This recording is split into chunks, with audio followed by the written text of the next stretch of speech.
The following is a paid commercial program. Views expressed belong to its participants and are not necessarily those of the management and staff of WRAL or Capital Broadcasting Company.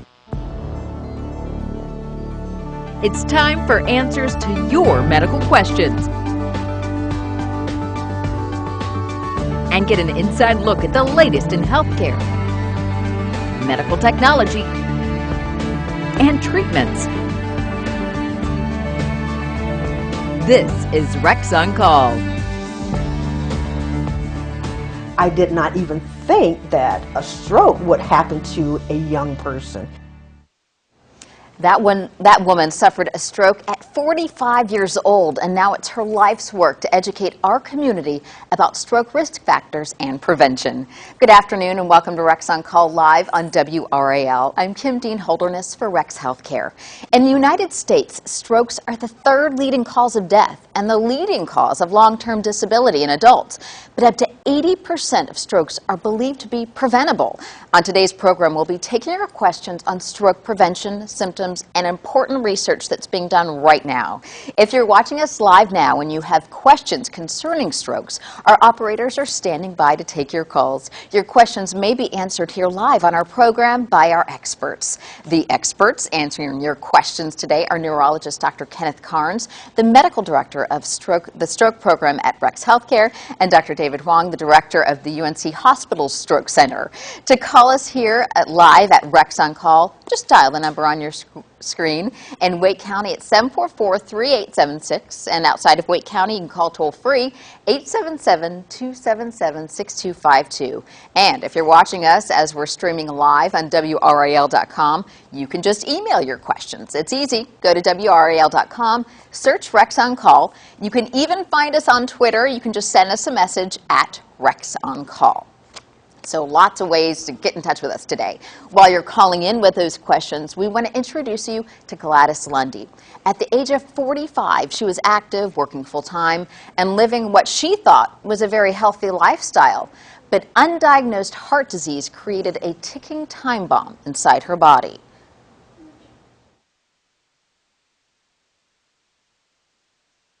To see Gladys Lundy walk and to hear her talk, you never know just a few years ago she could do neither. At the age of 45, while out of town on business, she had a stroke. Couldn't talk, stuttering, equilibrium totally off balance.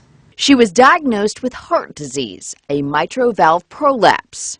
I was told my mitral valve, was deteriorating, and that it was such an acute case, a chronic case, that one of the clots traveled to my brain. Doctors told her it was a mini stroke. She had open heart surgery, but her battle didn't end there. Her blood continued to clot and the valve failed. That they literally had to do a second open heart surgery. In the midst of the open heart surgery, I had a stroke. A major stroke that took her ability to talk, walk, or move the right side of her body. I spent 4 years in a nursing home rehabilitating to the point that I'm now able to talk. I am now able to move my right side. And now she works to advocate prevention through multiple organizations like the Minority Women Health Project and Triangle Stroke Education Outreach Initiative, a group that partners with Rex Hospital to teach stroke symptoms and stroke prevention. I always thought that heart disease was a disease of old men or old geriatric women, and that women in my age group did not have heart disease. I did not even think that a stroke would happen to a young person. Gladys still has recall issues. That's why she's always writing notes for herself. And to remember all those speeches she gives now advocating stroke prevention. I have this tendency to sing in my head speeches because I learned to sing during rehab. Can you sing something for us? Oh, please. Let's just interview. Okay, and joining us now is Dr. Carnes and Dr. Wang. So, Dr. Wang, tell us about the research that's going on right now at UNC. Well, there's a lot of active stroke research going on. A lot of these are large center clinical trials to open up the window for treatment of stroke. We know that there are certain treatments that are available upwards of 4.5 hours, even further out to 6 hours, but most patients don't come in in that period of time. So we're looking for treatments that maybe go to 5, 7, 10. We even have a 24-hour study, which is quite interesting, where we actually try to shine laser light through the skull to try to help the brain produce energy to buy itself time to reestablish the blood flow. And that's amazing research. And Dr. Carnes, tell us, at this point, time is very important. So talk to us about the urgency of time and getting in time. Well, the saying that we've been promoting is time is brain. The brain is intimately sensitive to lack of blood flow and ultimately oxygen, which it uses. And it really is a matter of minutes before you start losing brain tissue. So we've renewed emphasizing the fact that if you have stroke symptoms, you need to come in for medical attention as soon as possible so we can apply the latest therapies to try to reestablish blood flow and to save brain.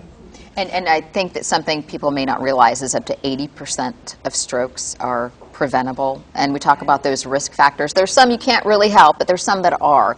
Can you guys talk to us about what people really need to be watching out for?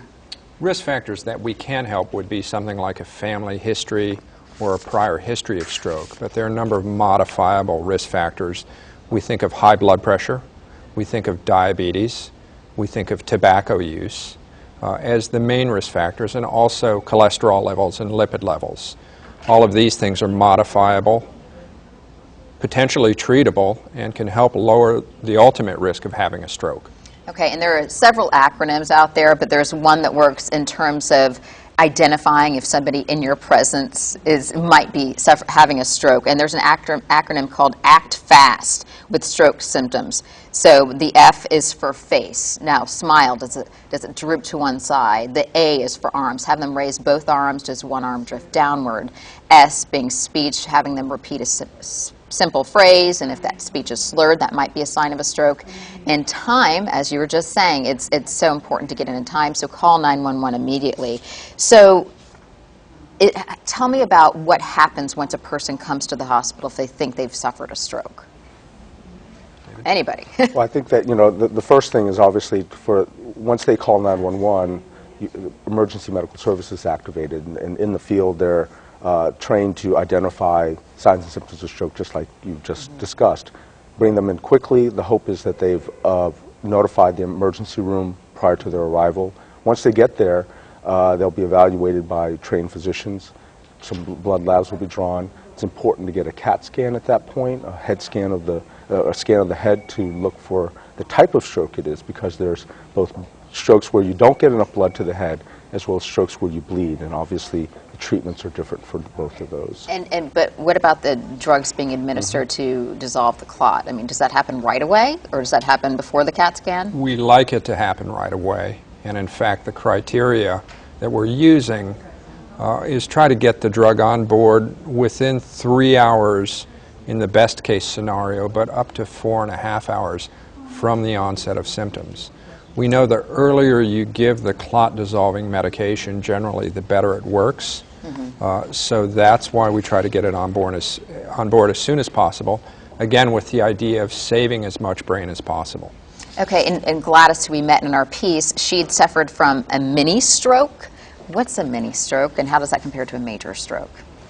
A mini stroke has wide varied definitions, but it usually means a stroke with minor symptomatology. Some people also use the term TIA, which is a transient ischemic attack. There, we expect that the stroke has resolved and the patient is back to baseline. So if someone is back to baseline and they don't see the symptoms they don't have any symptoms within usually a 24-hour period, we call that a TIA. Mini stroke sometimes also means that you have a mild weakness, a facial droop, some minor symptoms. So those are the differences. Okay. And so, but get help either way. Get help either way. No, if you have symptoms for more than a couple seconds to a minute, you should probably seek help right away. If you have symptoms at all, even if it's just for a couple of seconds and they resolve, you should probably talk to your healthcare professional pretty soon. Okay. Now we're going to be back after the break to answer some questions. Those operators are busy over there. And give us a call in Wake County. Call 744-3876. Outside of Wake County, you can call toll-free at 877-277-6252. Email us your questions. Go to WRAL.com, search Rex on Call. Your question may be answered here live on air. Stay with us. And coming up, there's a free screening tool to assess your risk of a stroke and how you may qualify for a free screening consultation. Stay with us.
Welcome back to WRAL. This is Rex on Call. We're going to take some questions.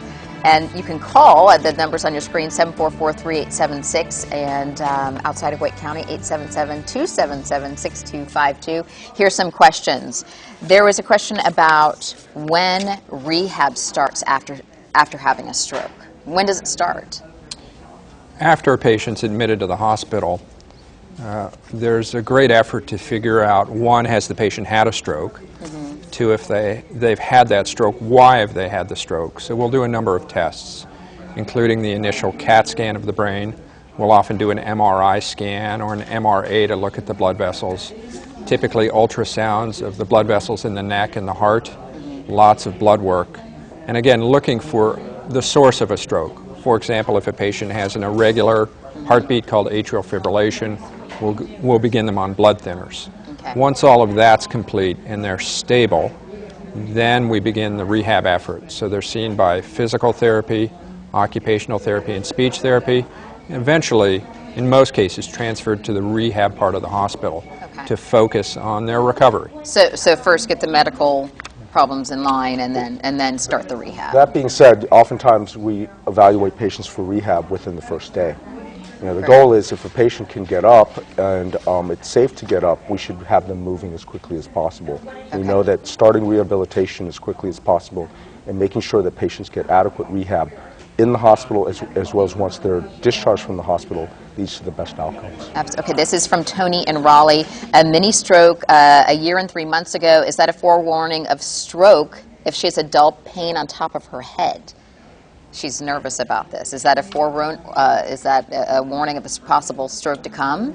It certainly raises a red flag. It's not a guarantee that a stroke's in her future, but she should seek the attention of her healthcare provider and talk about the symptoms specifically. This patient may need a neurologic consultation to sort through the symptoms. Neurologic symptoms have lots of different sources besides stroke or mini stroke. We think about migraine headache, anxiety, seizures, blood pressure issues that can produce transient neurologic symptoms. So what it does require is some attention from her healthcare provider. I can imagine that must be very disconcerting, though. Just to say, mini strokes are a warning sign. Any sort of neurologic symptom should be evaluated quickly. You know, the likelihood of someone having a real stroke after a big stroke after a mini stroke is very high in the first several days to weeks. So, you know, if you have one, you should seek medical attention so that, you know, doctors can evaluate what the cause of your symptoms are. Okay, this is a question from Ronald and Kenley. What are the things you can do to prevent a stroke? Avoid the risk factors that we talked about. So if you have high blood pressure, make sure you take your medicine. If you have diabetes, keep your blood sugars under good control. Doing this with your primary care doctor. If you smoke, think about stopping. If you have high cholesterol, look at medications or dietary management. So avoid the known risk factors that you can. Take your medicines, especially if you're on a blood thinner, on a regular basis, and make sure you're monitored by your primary care doctor. And this is a question, what are some of the symptoms if I was having a stroke? This is from John in Wake County. We talked about some of the obvious ones, you know, a droop to the face, a slurred speech. Anything else people need to know about in terms of symptoms of a stroke? David? Pretty much, you know, is what you've already stated. Sometimes visual disturbances are subtle things that people tend to kind of discount, but any sort of loss in your vision on one side, blacking out of vision can be one. Incoordination for no obvious cause is another one. That's a subtle one that lots of times people miss as well. Yeah. Gladys, who we interviewed in our piece, said it felt like she was walking down the stairs, but she was, you know, standing still, Right. like she was tripping down the stairs. Okay, well, those phones are really ringing, so coming up, we'll answer some more of your questions about stroke and stroke prevention. Give us a call in Wake County, 744-3876. Outside of Wake County, toll-free, 877-277-6252. Email us your questions at WRAL.com. Search Rex on Call.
Welcome back here to Rex on Call live on WRAL. Today's topic is stroke prevention. To reach us here at Rex on Call today, call us at 744-3876 in Wake County. Outside of Wake County, toll free at 877-277-6252. Email us your questions at WRAL.com. Search Rex on Call. We're taking questions for Dr. Kenneth Carnes and Dr. David Wong.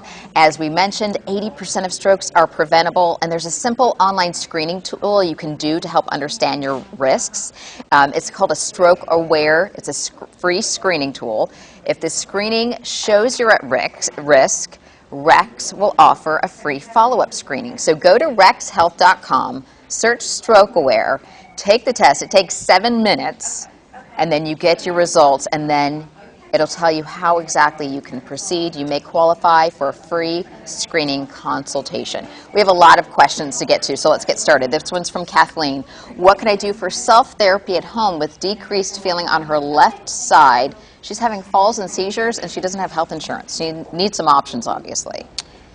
It's hard to comment on self-therapy. She really needs the care of a physician, either a primary doctor or a neurologist, to sort through these issues. If she lives in Wake County, there's a program called Project Access that's available to patients that don't have health insurance. It gets them in touch with a primary care doctor who then can arrange for a neurologic consultation. She really needs the care of a physician and the evaluation of a physician. Project Access is a way she can get free screening and some care. Absolutely. If she has access to the internet, does a Google search for Project Access Wake County, she should get all the information she needs. Okay, and that's if she's in Wake County. So this is Dorothy in Oxford. Is buzzing in the ear a sign of a stroke? It may or may not be. Usually with something like subtle signs like buzzing in the ear, maybe some tingling in the hands or fingers, we'd like to see other symptoms going with it, either weakness, some speech difficulty, vision problems. But what the best thing for people who have findings like this, they should talk to their healthcare professional and get fully evaluated. Okay, and this is from George. Had a mini stroke and is having some memory issues. How often should he have a CAT scan done? There's no real guideline or rule in terms of how often. It depends on the severity of the symptoms and whether these symptoms are actually related to a stroke's not clear based on that history. So again, see his healthcare provider.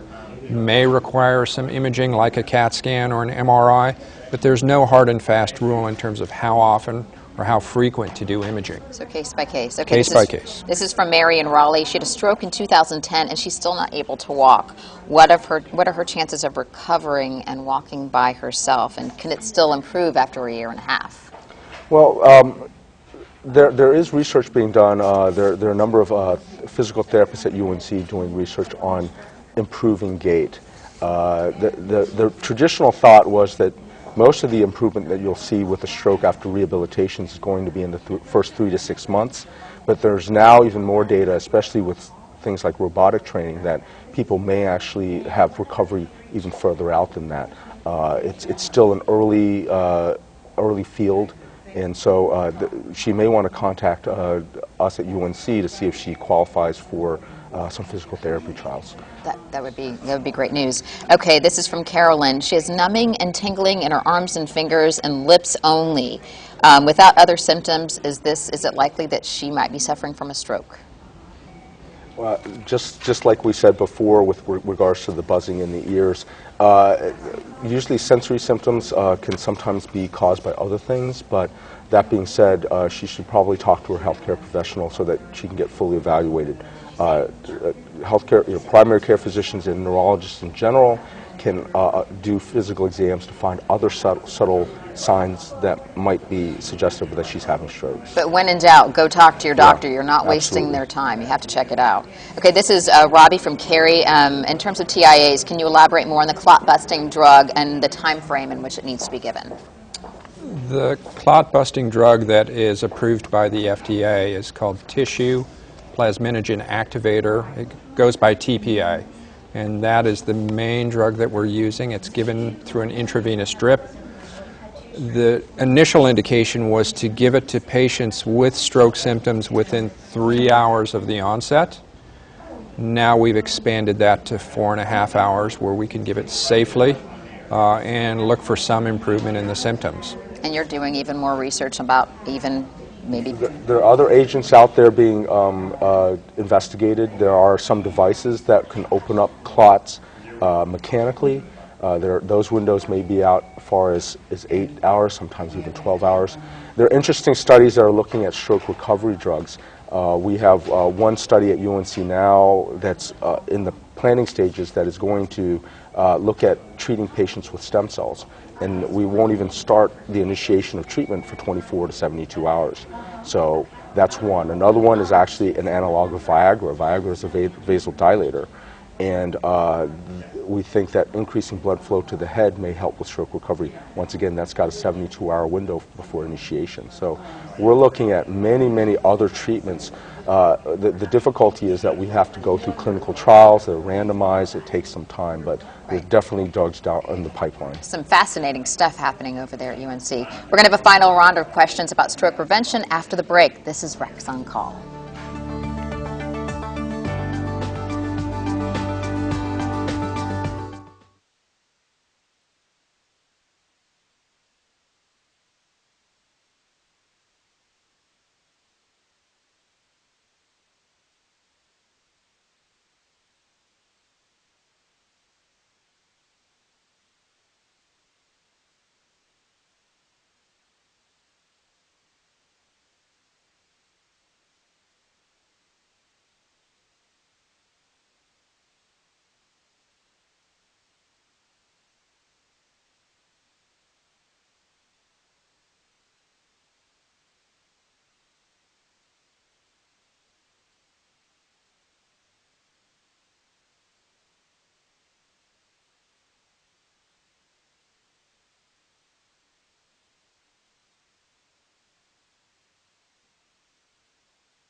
Welcome back to Rex on Call. We're taking a final round of questions. Let's get through these. This is from Maddie. What medication should she take after having a stroke to prevent a second stroke?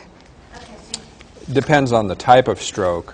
When we're talking about ischemic stroke, which is lack of blood flow, we think of two classes of medicine. The first class are medicines that inhibit the platelet cells that help the blood clot. The classic antiplatelet drug is aspirin. The newer antiplatelet drugs are Agranox, Tyclid, Plavix.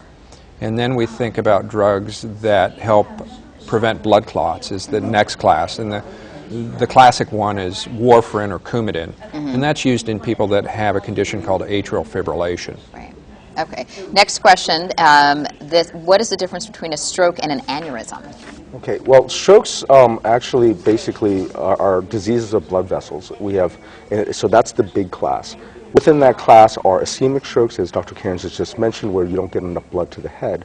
And then there are hemorrhagic strokes, which are bleeding into the head. Aneurysms are outpouchings of the blood vessel that predispose patients to having a rupture of the blood vessel. And that when you have a ruptured aneurysm, that's a bleeding stroke called a subarachnoid hemorrhage.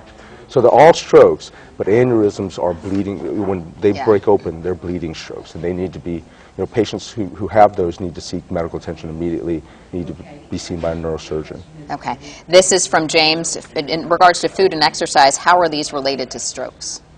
Food and diet and exercise. The old saying, you are what you eat, is Right. incredibly important. So in our patients that we see that are at risk for stroke or who have had a stroke, we try to keep them on a high fiber, low carbohydrate, medium protein diet, keep their weight down to a reasonable level in terms of their body mass index or their BMI, and promote a regular exercise program to keep them fit. All of these things will make a difference overall in terms of stroke reduction, risk reduction, and stroke prevention. Okay. Thank you very much, gentlemen, for your insight today. And as always, consult with your physician about any health concerns. And thank you, Dr. Carnes, Dr. Wong. And thanks to Rex Healthcare and our phone panelists for taking these calls.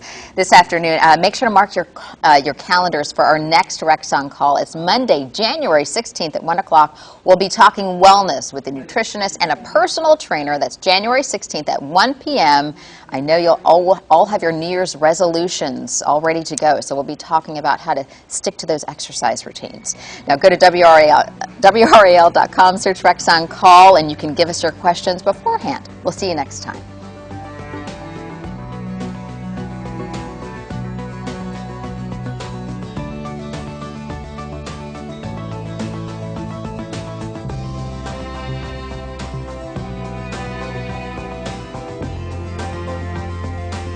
This has been a paid commercial program. Views expressed belong to its participants and are not necessarily those of the management and staff of WRAL or Capital Broadcasting Company.